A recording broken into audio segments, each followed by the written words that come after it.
님이시라 내가 주를 높이고 주의 이름을 찬송하리니 주는 기사를 옛적에 정하신 뜻대로 성실함과 진실함으로 행하셨습니다. 주께서 성읍을 무더기로 만드시며 견고한 성읍을 황폐하게 하시며 외인의 궁성을 성읍이 되지 못하게 하사 영원히 건설되지 못하게 하셨으므로 강한 민족이 주를 영원하게 하며 포악한 나라들의 성읍이 주를 경외하리이다. 주는 포획자가 기세가 성벽을 치는 폭풍과 같을 때에 빈궁한 자의 요새이시며 환난당한 가난한 자의 요새이시며 폭풍 중에 피난처시며 폭양을 피하는 그늘이 되셨사오니 마른 땅의 폭양을 제함같이 주께서 이방인의 소란을 그치게 하시며 폭양을 구름으로 가림같이 포악한 자의 노래를 낮추시리이다. 만군의 여호와께서 이 산에서 만민을 위하여 기름진 것과 오래 저장하였던 포도주를 연화를 베푸시리니 곧 골수가 가득한 기름진 것과 오래 저장하였던 맑은 포도주로 하실 것이며 또 이 산에서 모든 민족의 얼굴을 가린 가리개와 열방 위에 덮인 덮개를 제하시며 사망을 영원히 멸하실 것이라. 주 여호와께서 모든 얼굴에서 눈물을 씻기시며 자기 백성의 수치를 온 천하에서 제하시리라. 여호와께서 이같이 말씀하셨느니라. 그날에 말하기를 이는 우리의 하나님이시라 우리가 그를 기다렸으니 그가 우리를 구원하시리로다. 이는 여호와시라 우리가 그를 기다렸으니 우리는 그의 구원을 기뻐하며 즐거워하리라 할 것이며 여호와의 손이 이 산에 나타나시리니 모압이 거름물 속에서 소개가 밟힘같이 자기 처소에서 밟힐 것인즉 그가 헤엄치는 자가 헤엄치려고 손을 펴같이 그 속에서 그의 손을 펼 것이나 여호와께서 그의 교만함으로 인하여 그 손이 능숙함에도 불구하고 그를 누르실 것이라. 내 성벽에 높은 요새를 헐어 땅에 내리시되 진토에 미치게 하시리라. 아멘. 우리가 지금 24장부터 시작해서 하나님의 승리에 대한 예언의 말씀을 지금 쭉 살펴보고 있는데 이 하나님의 승리에 대한 말씀은 27장까지 계속 이어진다라고 말씀을 드렸습니다. 자, 이 하나님의 승리에 대한 말씀이 열방에 대한 남유다 주변에 있는 열방에 대한 심판의 메시지에 이어서 하나님의 승리에 대한 메시지가 24장부터 27장까지 이어지게 되는데 24장에서는 우리가 지난 시간에 살펴본 것 같이 여호와 하나님께서 이 세상을 통치를 하실 때 여호와 하나님께서 이 세상을 통치하실 때 이 세상의 나라들이 황폐하게 된다고 말씀합니다. 황폐하게 되고 또 이것으로 인해서 이 땅에서의 기쁨이 사라지고 이 세상의 멸망으로 인한 근심이 가득하게 될 것이다 라는 것을 살펴보았어요. 그리고 이 심판을 받은 이 세상에서는 소망이 없는 것과 또 그 어느 것으로도 하나님의 심판을 피할 수 있는 곳이 없으니 도망갈 수 없다는 그런 내용들을 살펴보았습니다. 결국 24장의 메시지를 통해서 그리스도인에게 주어지는 메시지, 그리스도인이 깨달아야 될 것은 뭐냐면 죄악으로 만연한 이 세상은 결국은 어떻게 돼요? 멸망을 할 수밖에 없다는 것. 하나님의 심판이 임하게 된다는 그러한 사실, 정해진 사실입니다. 그리고 또 한 가지, 나에게 유익을 줄 것이라 생각하는 이 세상의 권력과 힘, 그리고 나를 지혜롭게 할 것 같은 이 세상 지혜가 결국은 어떻게 돼요? 우리 그리스도인들에게 위로도 주지 못하고 기쁨도 주지 못하고 우리에게 유익을 줄 수 없다는 사실이에요. 우리가 살아갈 때 필요한 것들이라 생각하고 그것을 쫓아가고 있지만 사실은 우리가 하나님 나라에 들어갈 때는 아무것도 소용이 없는 그러한 것들이라. 그렇지만 우리가 살아가고 있는 이 시대에서는 우리가 어쩔 수 없이 이 모든 것들을 붙잡고 살아갈 수밖에 없죠. 그럴 수밖에 없습니다. 그렇지만 우리가 꼭 기억을 해야 되는 것은 우리가 이 시대를 살아갈 때는 꼭 필요함에 붙잡고는 있지만 결국 하나님 나라에 우리가 들어가길 때에는 이 모든 것들이 이 손에 쥐고 있는 모래알과 불과하다는 부분에 다 사라지고 없어질 거라는 얘기입니다. 다 사라지고 없어지죠. 왜요? 왜 그러죠? 하나님께서 우리에게 약속하신 것이 있죠. 뭡니까? 새하늘과 새 땅. 새하늘과 새 땅이라고 하는 완전한 하나님의 나라를 우리에게 주시겠다고 약속하셨잖아요. 그러니까 이 세상에서 우리가 붙들고 있는 것에 아무 소용이 없단 말이에요. 그때는. 그래서 그리스도인은 이 세상의 모든 것을 내려놓게 된다라는 겁니다. 언제요? 그때가 되면. 그때가 되면. 여호와 하나님의 그 위대하심을 찬양하게 되는데 어떻게 찬양하냐? 여호와여 주는 나의 하나님이십니다 라고 찬양하게 된단 말이에요. 그리고 그분께 영광을 올려드리게 되는 삶으로 인도함을 받게 되는데, 사실 우리 그리스도인의 삶이 그렇습니다. 우리가 처음에는 예수님을 잘 모르고 하나님을 잘 모를 때는 그런 영광과 찬양을 하지 못해요. 그렇지만 우리가 붙들린 삶을 살아가게 되면 우리의 삶과는, 우리가 살아가고 있는 삶과는 전혀 다르게 우리를 그러한 영광 가운데로, 찬양 가운데로 우리를 인도해 나가신단 말이에요. 결국 우리가 죽음을, 이 땅이라고 하는 이 땅에서의 육신의 장막을 받는 이 죽음을 맞이하게 될 때는요, 우리가 느끼지 못하지만 말로 표현할 수 없는 영광 가운데 하나님을 찬양하는 그런 모습으로 우리가 하나님 나라로 가게 된다. 이것이 하나님께서 우리 그리스도의 택한 백성들에게 계획하신 거예요. 오늘 본문에서도 말씀하시지만 하나님의 승리라고 하는 이 큰 주제가 바로 하나님께서 계획하심을 신실하고 성실하게 다 이루어 가신다, 성취해 나가신다 라는 그런 내용으로 전개가 돼요. 우리는 지금까지 하나님께서 계획하신 게 무엇일까? 다들 이렇게 곰곰이 생각해 주시면 대부분이 대답하는 게 뭐라고 대답하냐면 우리 구원이라고 얘기를 하시지만, 그래도 우리 아름다운 동행 교섭으로 좀 되면 우리의 구원이라고 하고 이렇게 다 끝내버리면 안 돼요. 그냥 좀 더 지금 고차원적인 그런 성경 공부를 하고 계시니까 그럼 어떻게 얘기를 하셔야 되냐면 하나님의 뜻을 이루어 가신다. 이게 하나님의 계획이라는 거예요. 하나님의 창세전의 계획 가운데 하나씩 이루어 가시는 거, 하나님의 뜻을 이루어 가시는 게 뭐냐면 예수님을 통해서 우리를 구원해 나가시는 그 과정이란 말이에요. 그러니까 단순하게 우리를 구원해 주려고 우리 중심적으로 생각하지 마시고 하나님 중심적으로 하나님의 계획이 무엇인지 우리를 알게 하시고 우리의 삶을 통해서 하나씩 나타내 주시고 그것을 이루어 가시는 것이 하나님의 구원, 하나님의 계획이란 말이에요. 이렇게 얘기를 하셔야 돼요. 어렵지 않죠? 네. 어려워서? 어렵지는 않아요. 어려워요? 아니요. 앞에 계신 분 어려운가 봐요. 이것이 하나님의 계획이고 그 계획에 따라서 그 계획 안에서 우리가 하나님께 영광을 올려드리고요, 하나님을 찬양하는 자로 우리의 삶이 바뀌게 됩니다. 우리의 삶은 바뀌는 것 같지 않아요. 똑같아요. 그렇지만 하나님께서 우리 삶을 통해서 영광을 받으시고 찬양을 받으시기 때문에 우리가 이렇게 변화되는 겁니다. 그것도 어렵지 않죠? 아니, 표정이 어려운 표정이신가? 항상 그렇게 되지 않더라고요. 아니, 자 보세요. 맞아요. 우리는 그렇게 되지 않는다라고 생각을 해요. 네. 그런데 그게 내가 아니다니까요. 못 느끼는 거죠? 그렇죠. 우리는 내가 이렇게 살아도 되나? 나는 요구인데 이게 정답이에요. 왜냐하면 우리가 성경을 통해서, 성경 말씀을 통해서 우리에게 주어지는 말씀은 정말 우리는 거룩하게 살아야 되는 그런 말씀을 주어진단 말이에요. 그런데 우리는 그런 삶을 못 살아. 우리는 그냥 우리에게 주어진 삶을 그냥 살아가는 것 같아. 그런데 하나님은 그 삶을 통해서 우리가 그저 그냥 살아가는 삶, 우리가 그리스도인이라고 하는데 그리스도인의 삶을 살아간다고 하는데 우리는 그냥 우리 삶을 살아가는 것 같아 라고 느껴지는 그 삶을 통해서 영광 받으시고 찬양을 받으신다니까요. 우리가 뭘 특별하게 해서, 어떻게 해서 우리에게 영광 받으시고 찬양 받으시는 게 아니야. 그건 꼭 명심해야 돼요.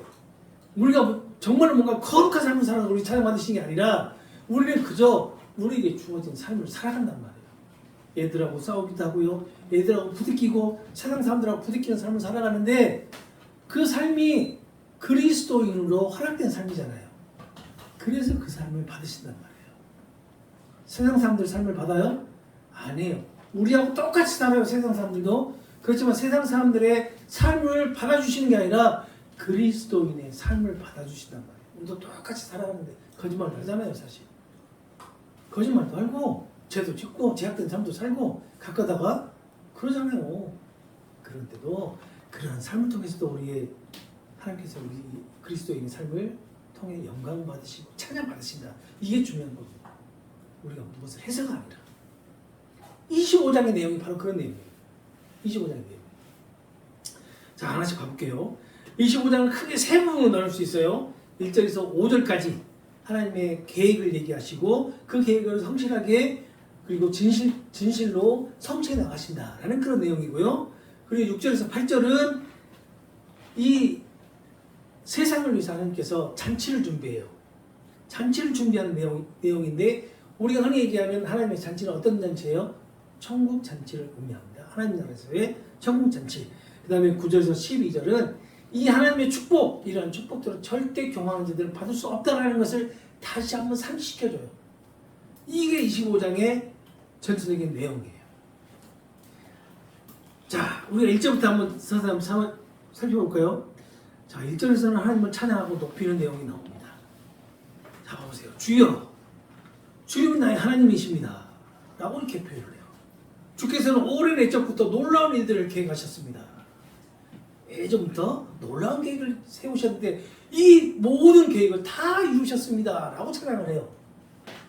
그러면서 내가 주님을 높이고 주의 이름을 소리 높여 찬양합니다. 라고 고백을 합니다. 자, 이것은요, 하나님이 창세전부터 계획하신 일들, 뭐라 했죠 아까? 구원, 더 깊게 얘기하면 하나님께 계획하신 뜻, 이 뜻을 이루어 가시고 성취하셨음을 나타내고 하나님께서 신실하시고 성실하게 진실하게 이루셨다는 것을 찬양합니다라는 그런 내용이에요. 1절의 내용. 또 계속해서 2절하고 3절을 보시게 되면 1절 그 찬양에 대한 내용이 나와요. 설명을 한단 말이에요. 2절을 보게 되면 2절과 3절은 하나님 계획이 무엇이고 또 그 결과는 무엇인지에 대해서 말씀을 합니다. 2절 보게 되면 이렇게 되어 있죠. 하나님께서는 크신 권능으로 뭇 성읍들을 돌무더기로 만드셨습니다. 다 무너뜨렸다는 얘기예요. 견고한 요새들을 벽으로 만드셨습니다. 우리의 대적들이 지은 크고 견고한 그 성들을 성이라 부를 수 없을 정도로 아주 쓸모없게 만들어 버렸습니다. 라고 얘기를 해요. 그리고 누구도 그 성읍을 다시 세울 수가 없습니다. 라고 얘기를 합니다. 3절을 보니까 그래서 힘센 민족들이 하나님께 영광을 돌릴 것이고 난폭한 족속들이 하나님을 두려워하며 섬길 것입니다. 라고 얘기를 해요. 하나님의 계획이 뭐예요? 2절하고 3절을 보니까 심판이죠. 심판을 하시겠다는 거고 그 심판의 결과가 뭐예요? 열방이 하나님을 두려워하고 그리고 하나님께로 돌아오게 될 것이다. 영광을 올려드리게 될 것이다. 라는 그런 결과가 나타나는 겁니다. 하나님의 심판과 하나님의 권능을 보여주고 있는 것이 2절과 3절이에요.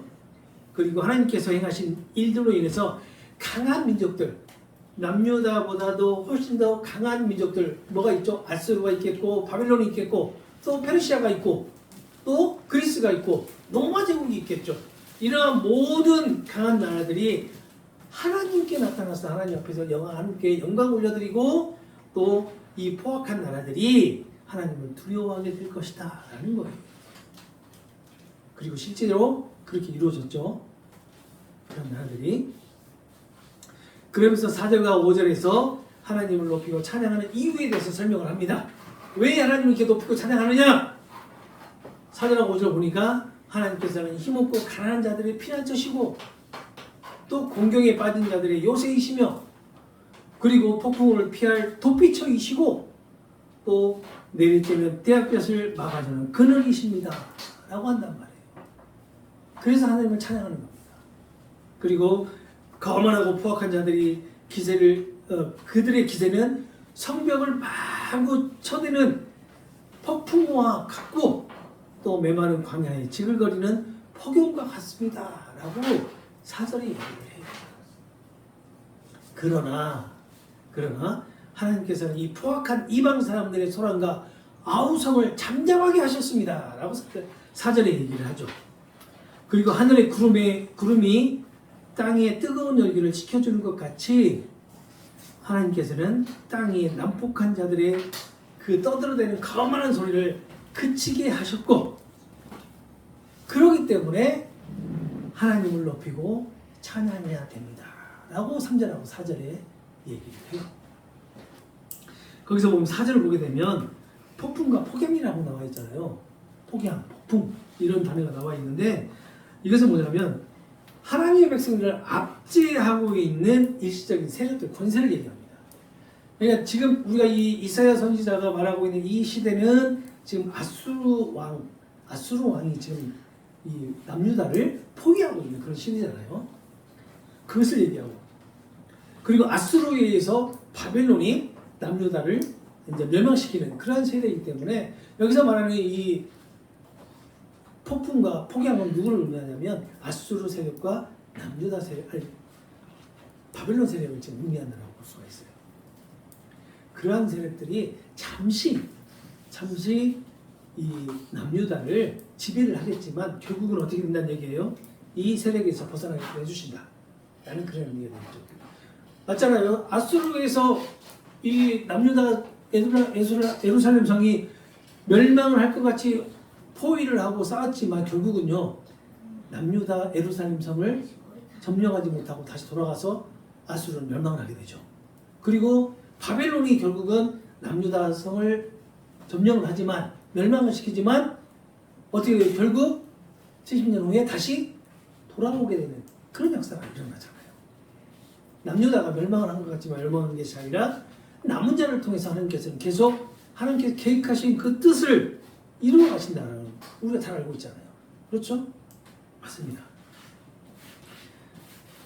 1절에서 5절까지 내용을 쭉 이렇게 요약을 해보니까 그래요. 하나님의 그 위대하심과 신실하심을 1절에서 5절에 강조를 하고 있어요. 하나님께서 세우신 계획을 신실하게 성취하신다라는 것을 언급하면서 하나님의 주권적인 그 통치와 하나님의 섭리를 이사야 선지자는 예언을 하고 있는 거예요. 자, 이어지는 6절에서 9절은 아까 말씀드렸지만 이 온 세상을 위해서 하나님께서 잔치를 준비한다고 말씀드렸죠. 잔치. 어떤 잔치냐면 마지막 때에 있을 성대한 잔치를 의미합니다. 마지막 때에 있을 성대한 잔치. 이 잔치는 하나님께서 택하신 백성 이스라엘과 또 택함을 받은 이방 민족들이 함께 그 잔치에 참여하게 될 것이다 라는 그런 예언이에요. 6절을 보시면요 이렇게 말씀합니다. 전능하신 만군의 하나님께서는 이곳 시온산에서, 시온산이 뭐죠? 은혜가 시작되는 곳 시온산에서 온 세상 만민을 위해 잔치를 베푸실 것입니다 라고 얘기를 하죠. 맛있는 음식들과 잘 익은 최상의 포도주와 기름진 고기들로 풍성한 잔치를 베푸실 것입니다 라고 얘기를 한다고. 최상의 포도주, 기름진 음식 이러한 것들은 이 고대 동양에서 아주 진미로 최고의 음식으로 이렇게 평가를 받았던 것이고 이러한 포도주나 그리고 기름진 것들 이러한 것들은요 어떻게 보면 영적인 축복을 의미합니다. 영적인 축복. 우리가 봤을 때 이렇게 기름진 것들과 포도주로 이렇게 잔치를 벌인다라는 것이 아니라 하나님께서 베풀어 주시는 그런 축복을 의미한다는 얘기죠. 하나님께서 모든 민족을 위해서 잔치를 베푸신다라는 것은 천국 잔치를 의미하고 있고 결국은 구원을 의미하는 거죠. 이것이 아까도 말씀드렸던 것 같이 하나님의 뜻을 이루시는 것이다. 이 잔치는 풍성하고 좋은 음식과 또 최상의 포도주를 베풀어진다고 하는데 다시 말하면 완전한 은혜와 축복을 상징하고 있는 거예요. 하나님의 은혜와 축복. 그런데 7절에서 8절을 보니까 이 잔치에 있잖아요. 하나님의 백성들이 얼굴에 덮개를 쓰고 뭔가를 가리개를 하고 오는 것을 볼 수가 있어요. 7절 보겠습니다. 7절 보시게 되면 또 하나님께서는 이곳 시온산에서 그동안 모든 민족의 얼굴을 덮고 있던 검은 수건을 벗겨주실 것이고 또 모든 나라를 덮고 있는 검은 천도 치워버릴 것이다 라고 얘기하는데 여기서 말하는 모든 민족의 얼굴을 덮고 있었던 이 덮개, 가리개 이것은 뭘 얘기하냐면 영적인 무지를 의미합니다. 영적인 무지. 자 이렇게 생각하면 남유다가 하나님께 다시 구원을 받기 전에 얼마나 영적인 무지했는지 알 수가 있잖아요. 우상을 섬기고 그리고 제사장들은 완전히 폐역해서 성전에서 드려지는 이 제사마저도 정말 타락했었잖아요. 바로 이러한 것들이 영적인 무지였다는 것을 의미하고 있는 거죠. 그러니까 이스라엘 백성들이 이렇게 영적인 무지로 얼굴이 덮여져 있다는 얘기는 하나님을 볼 수 있었다는 얘기일까요? 볼 수 없었다는 얘기일까요? 하나님을 볼 수 없었다는 얘기가 되는 거죠.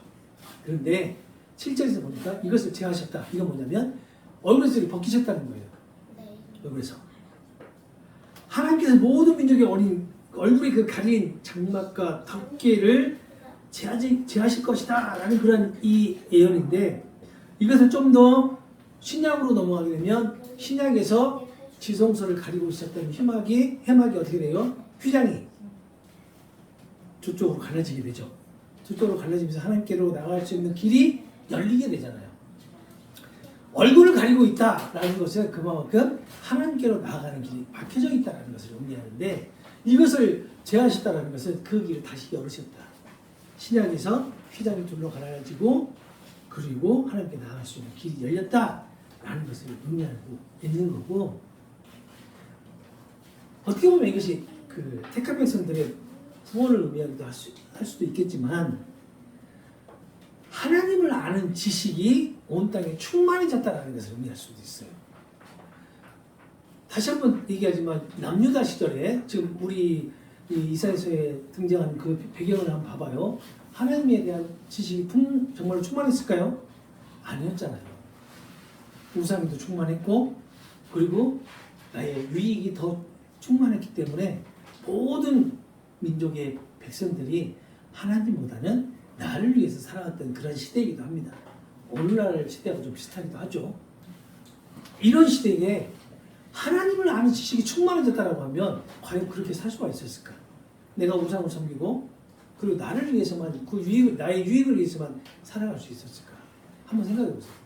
그러지 못하고 하나님을 아는 지식이 충만했다. 일단 우상이 버려지겠죠. 그리고 내가 아닌 하나님을 위해서 살아가겠죠. 그만큼 바뀌어진 삶을 살아간다는 그런 의미가 됩니다. 그리고 8절을 보게 되면 하나님께서는 죽음을 영영 없애버리실 것이다 라고 얘기를 한단 말이에요. 영원히 사망을 없애실 것이다. 그리고 모든 사람의 얼굴에서 눈물을 말끔히 닦아낼 것이다. 무엇으로 인한 눈물? 내가 죽음으로 인한 눈물. 그리고 수치로 인한 눈물. 왜 어떤 수치? 하나님을 모르고 또 하나님을 멀리하고 그리고 죄로 만연했던 그러한 수치로 인해서 하나님 앞에서 흘리는 그 눈물을 닦아줄 것이다 라고 얘기하고 있잖아요. 이러한 모든 것들이 어때요? 한마디로 얘기하면 구원이겠지만 하나님께서 창세전에 계획하신 모든 것들을 하나씩 이루어 가시겠다는 그런 의미가 되겠죠. 맞습니다.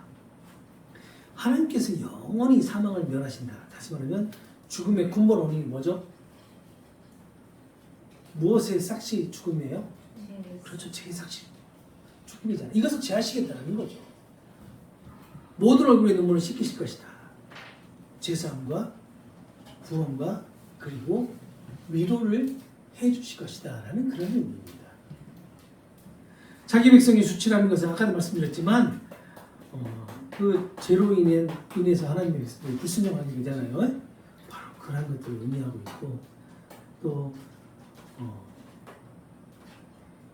이렇게 하나님 뜻이 이루어지면서 열방이 하나님께로 돌아올 때, 열방이라고 하는 그 이방의 그 나라들이 하나님께로 돌아올 때 하나님의 백성의 수치도 모두 사라지게 될 것이다 라고 얘기하는 것이 8절의 말씀이에요.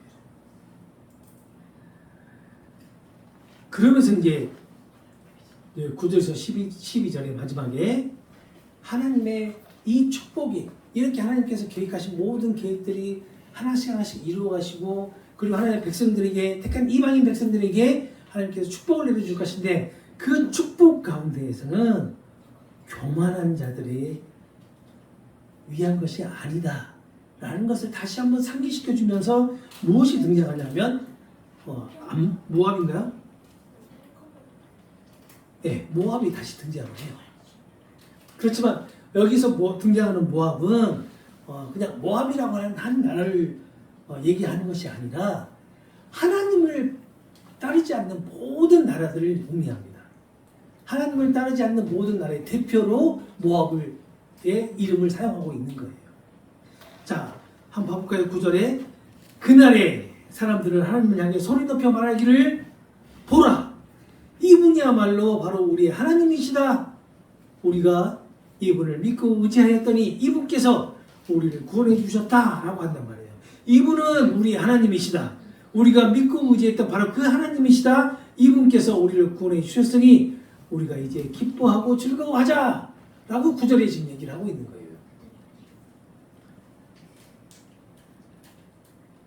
딱 9절에 보니까 이 그날에는 하나님이 어떤 분이신가를 다시 한번 우리가 인식을 하게 된단 말이에요. 깨닫게 된다는 거예요. 그분께서 그들을 구원하셨음을 고백하게 하며 또 기뻐하게 될 것이다 라고 한단 말이에요. 이건 어떻게 보면 구원의 확신과 기쁨을 표현하고 있는 것이라 할 수가 있습니다. 또 10절 보게 되면 이러죠. 하나님의 손길이 이곳 시온산 위에 머물러서 우리를 보호하실 것이지만 모압 족속은 지푸라기가 거름 구덩이에 마구 짓밟히듯이 자기 땅에서 여지없이 짓밟힐 것이다 라고 10절에 얘기를 합니다. 10절에 보게 되면 거름물 속에서 초계가 밟힌 같이 라고 얘기를 하는데 이것에 좀 쉽게 표현하면 이런 거예요. 거름 구덩이 있죠. 거름 구덩이에다가 이 지푸라기를 넣고 막 짓밟는 것을 의미를 하고 있는데 아까 말씀드렸지만 이 모압 족속은 하나님을 따르지 않고 하나님을 반대하는 모든 나라들이 그 나라들의 대표로 모압이라는 이름을 사용했고 또 이들이 이렇게 거름 구덩이에 지푸라기를 넣고 밟는다는 것은 뭐예요? 심판을 의미하겠죠. 하나님의 심판. 자, 그런데 11절을 보게 되면 좀 더 자세하게 알 수가 있어요.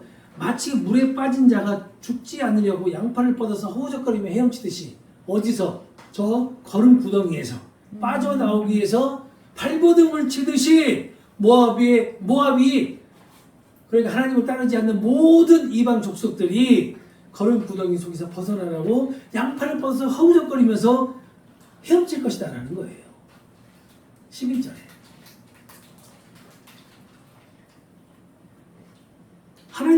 그렇지만 하나님께서 그들의 팔을 어떻게 해요? 짓눌러 버릴 것이다.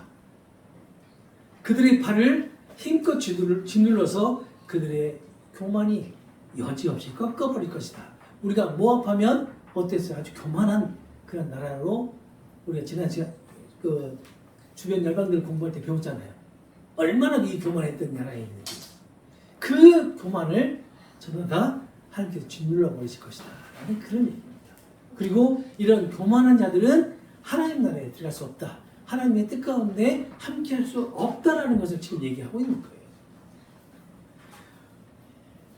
교만한 자들이 하나님의 심판에서 벗어나려고 아무리 노력을 해도 하나님의 손으로 그 교만한 자들을 짓눌러 버리시고 심판에서 벗어날 수 없게끔 하실 것이다. 마치 있잖아요. 마치 지옥의 불못에서 벗어나려고 그렇게 발버둥을 쳐도 어때요? 거기서 벗어날 수 있어요? 없어요? 없잖아요. 지옥의 불못에 떨어지게 되면 절대 그곳에서 벗어날 수가 없어요. 그곳에 가는 거 우리 그리스도인들이 그곳에 가는 것조차도 힘들지만 사실은 그런데 그곳에 떨어지면 절대 그곳에서 나올 수가 없는 것이 지옥의 불못입니다. 형벌을 받는 곳이잖아요. 형벌을 받는 곳. 지금 이 10절에서 표현하고 있는 11절에서 10절 11절에서 표현하고 있는 것이 바로 이런 표현이에요. 교만한 자들은 다시 말하면 하나님을 따르지 않고 하나님을 반대하고 하나님을 믿지 않는 사람들은 이렇게 심판을 받아서 하나님의 형벌 가운데 처하게 될 것이다 라고 얘기를 하고 있는 겁니다. 그러면서 12절을 보게 되면 하나님께서는 모압을 높고 견고한 성벽을 그 모압의 높고 견고한 성벽을 전부 다 허물어뜨리시고 평평한 땅바닥 흙먼지처럼 주저앉도록 하실 것이다 라고 얘기를 해요. 완전히 진멸을 하실 것이다. 결국 모압이 어떻게 됐어요? 사라졌죠. 아수르가 어떻게 됐어요? 바벨론에 의해서 완전히 사라지게 되죠. 바벨론은 또 어떻게 됩니까? 페르시아에 의해서 사라지게 되죠. 그 나라들이 강성기일 때는 얼마나 교만했냐고. 정말 교만했잖아요. 그런 교만한 나라들이 하나님의 심판을 받아서 아수르가 바벨론에 의해서 아수르를 도구 삼아서 그리고 남유다도 역시 마찬가지 하나님의 말씀에 따르지 않는 그 남유다 역시 바벨론에 의해서 바벨론을 도구로 삼아서 심판을 하시잖아요. 그러시지만 완전히 진멸하시지 않는 것이 하나님의 뜻이었기 때문에 남은 자를 두시고 그 남은 자를 통해서 다시 이스라엘이 회복될 수 있게끔 하나님께서 은혜를 베푸시잖아요. 그렇지만 그 남은 자에 해당되지 않는 모든 열방들의 나라들은 어떻게 됐어요? 다 사라졌잖아요. 없어졌잖아요. 이것이 하나님의 뜻입니다. 9절에서 12절 말씀을 쭉 종합해보면 그렇습니다. 하나님께서는 하나님을 믿고 의지하는 사람들은 반드시 구원하시지만 하나님을 믿지 않는 원수들, 그 원수들 반드시 심판하시고 그들을 낮추실 것을 선포하시는 것 같습니다. 하나님의 공의로운 심판, 의로운 심판이 반드시 나타나게 될 것이다 라는 그런 말씀이 되겠죠. 그리스도인들은 하나님의 공의로운 심판과 최후의 승리를 믿는 자들입니다. 맞죠? 또한 이것은요, 그리스도인들이 하나님의 구원을 확신하고 하나님의 정의로운 심판을 기다리면서 살아가고 있다는 것을 지금 오늘 본문을 통해서 강조하고 있는 것 같은 거예요. 오늘 우리가 살펴본 이사야서 25장은 하나님의 주권과 그리고 구속 그리고 공의로운 심판을 찬양하고 있고요. 그리고 여호와여 주는 나의 하나님이십니다 라고 고백을 하게 될 것이다 라는 그런 예언으로 되어 있어요. 궁극적으로는 하나님의 승리를 찬양하게 될 것이다 라는 그런 예언이 된 겁니다. 왜 우리뿐만 아니라 이 남유다 시대에 이사야 선지자가 쓰임을 받았던 이 시대에도 하나님을 찬양하게 될 것이다. 너희들이 지금 당장 아니더라도 반드시 하나님을 찬양하는 그런 날이 올 것이다. 그때에는 하나님께서 높임을 받으시고 하나님께 영광을 올려드리는 그 시대가 올 것이다 라고 예언을 하고 있는 겁니다. 이 시대는 지금 우리에게 온 것이 아니에요. 우리에게도 지금 온 것이 아닙니다. 우리에게도 아직이에요. 이미 와 있지만 아직 완성된 건 아닙니다. 언제 완성돼요? 예수님께서 다시 오실 때. 근데 그 예수님 다시 오실 때가 언제냐고 알 수가 없잖아요. 사실 있잖아요. 우리가 매일매일 종말론적인 그런 삶을 살아야 되는 이유가 뭐냐면요. 예수님이 언제 오실지 모르기 때문에. 오늘 저녁에 오실 수도 있고요. 내일 오실 수도 있어요. 그렇다면 우리가 오늘 우리에게 주어진 삶을 그냥 막 살 수 있을까요? 이런 종말론적인 그런 삶의 개념을 가지고 있다면 안 되겠죠. 최선을 다해 살아야겠죠. 말 그대로 그 뭐라 그랬죠? 무슨 상황윤리? 상황윤리에 맞춰갖고 때로는 이렇게 살긴다고 살아갈 수가 없다니까요. 우리에게 만약에 1시간 후에 예수님께서 다시 오신다라고 예고를 하셨다고 쳐봅시다. 그러면 1시간 동안 1시간 동안 뭐 하실래요? 할 수 있는 게 뭐가 있을까요? 정말로 하나님의 인도함을 받는다면 그 1시간 동안 뭐 할까요? 하나님 찬양하지 않을까요? 거기서 나의 무엇을 챙기겠냐고요. 내 것을 내 자식들을 챙길까요? 어림없어요. 못 챙겨요. 바로 그러한 상황이 오게 된다면, 물론 우리에게 애고하고 오시지는 않지만 그러한 상황이 오게 된다면 우리가 뭘 하게 되냐면요. 정말로 그리스도인이라면 하나님을 찬양하면서 하나님을 맞이하게 된단 말이에요. 무슨 상황이 뭘 거기서 내가 그래 천국 가서 상급 받으려고 막 선한 일을 1시간 동안 하겠어요? 1시간 동안 무슨 선을 행할까요? 절대 그런 거 할 수가 없단 말이에요. 결국 우리가 지음받는 이유가 뭐예요? 우리가 그리스도인으로 부름받은 이유가 뭐예요? 하나님 찬양을 받으시기 위해서 우리를 부르셨잖아요. 결국 목적이 그건데 우리가 진짜 1시간 후에 30분 후에 아니면 10분 후에 우리에게 그러한 은혜가 베풀어진다면 우리가 뭐 하겠냐고요? 두 손 들고 하나님 찬양하지 않겠냐는 겁니다. 그 이상한 말들에 상처받지 마시고 회방되지 마시기 바랍니다. 결국은 우리는요 하나님의 그 승리하심을 찬양하고 하나님의 영광을 위해서 찬양하는 그런 자로서 살아갈 수밖에 없어요. 하나님의 주권, 하나님의 구속과 구원, 그리고 하나님의 공의로우신 심판, 이것이 뭘까요? 복음주의 신앙의 핵심 요소이고 그리스도인들의 신앙의 핵심 요소라고 할 수가 있습니다. 신약에서는 우리가 뭐라고 해요? 예수 그리스도, 예수 그리스도. 예수 그리스도가 하나님의 주권이시고 예수 그리스도가 하나님의 구속과 구원이시잖아요. 그리고 예수님의 공의로운 심판자이시잖아요. 이것이 그리스도인들의 신앙의 핵심이란 말이에요. 핵심. 예수 그리스도를 믿는 믿음 안에서 우리에게 주어지는 구원, 구속, 그리고 공의로운 심판. 이렇게 25장은요 그리스도인들에게 하나님의 계획에 대한 그 신뢰와 구원 계획에 대한 신뢰가 되겠죠. 하나님의 뜻에 대한 신뢰, 그리고 종말론적인 소망, 하나님 나라의 그 잔치에 참여하게 된다는 그런 소망, 이런 소망을 우리에게 제공을 해주고 또 우리에게 소망을 갖게끔 하는 그런 장입니다. 결국은 이 시대에 비춰본다면 유대인들에게 바로 이러한 소망을, 그리고 하나님께서 너희들을 택하셔서 지금 이 자리까지 인도하셨으니 하나님께 택하신 그 뜻대로 너희들, 남유다 너희들 지금은 하나님을 믿지 않고 패역하지만 너희들을 이렇게 하는 뜻 가운데로 인도하실 것이다 라는 그런 소망을 지금 25장을 통해서 이사야 선지자를 통해서 주고 있는 거예요. 오늘도 이 지금 구약의 말씀을 살펴보고 있지만 이 말씀을 통해서 우리가 소망을 가져야 되는 것이라고 생각을 해요. 우리도 종말론적인 삶을 살아간다고 말씀드렸잖아요.